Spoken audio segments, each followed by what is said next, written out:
कहतारू? देखी हमरा गौर देवी माई की चुनरी चढ़ावे के बा, जाई तो बाजार से नारियल चुनरी ले ले आई तो। देखो हमरा लगे पैसा ना बा। अच्छा। और तू देखत तारू कि ढेर दिन से काम धंधा बंद बा। तो हम का करी? तो तोहार नारियल चुनरी कहाँ से लाई? देखी बहाना मत करी, ले आई सुनी। ठीक बा तो सुनावा।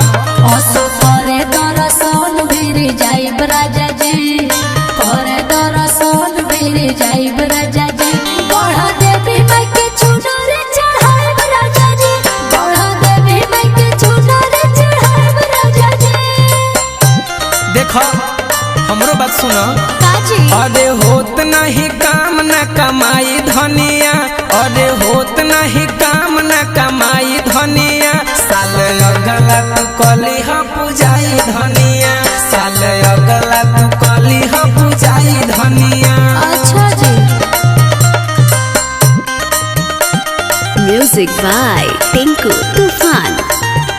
लेके आई ना गढ़ावा से चुनरी चटकार, लेके आई ना गढ़ावा से चुनरी चटकार, लेके आई ना गढ़ावा से। ए जी सुनी ना। बोला। भोगावा लगाइब माई के फल फलहार से, चुनरी ले आदि सैया डाल्टनगंज बाजार से। अरे पैसा रही तब न तोहर नारियल चुनरी आई। अच्छा। बुझता निधनी होई घर के भलैया, बाकी मजबूरी बाकी नई खे रुपैया।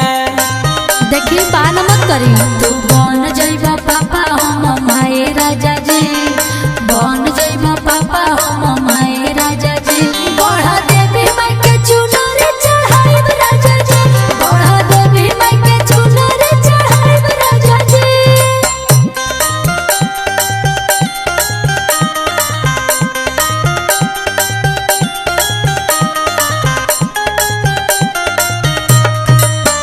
नारियल बिना पूजा कैसे होई, ओ चुनरा बिना पूजा कैसे होई।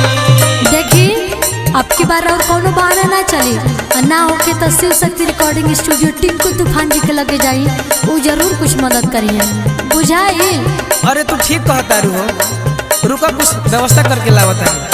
कोटि सब दुख जाने कोरी मन मानिया, ले चली घुमा दे पिया छोटू सौरिया।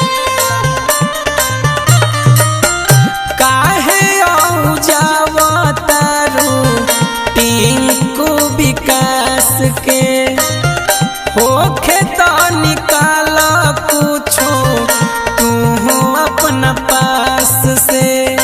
सुनी ना। तो चली चतुर्भुजी दर्शन करा दे राजा जी, आके तार बंशीधर भी घुमा दे राजा जी, बढ़ा देवी माई के चुनरी चढ़ाइब राजा जी, इहे साल कलमाई के पूजाई धनिया, बढ़ा देवी माई के चुनरी चढ़ाइब राजा जी। हमरा जाए के बता जइबे करब आ मैया की पूजा करबे करब।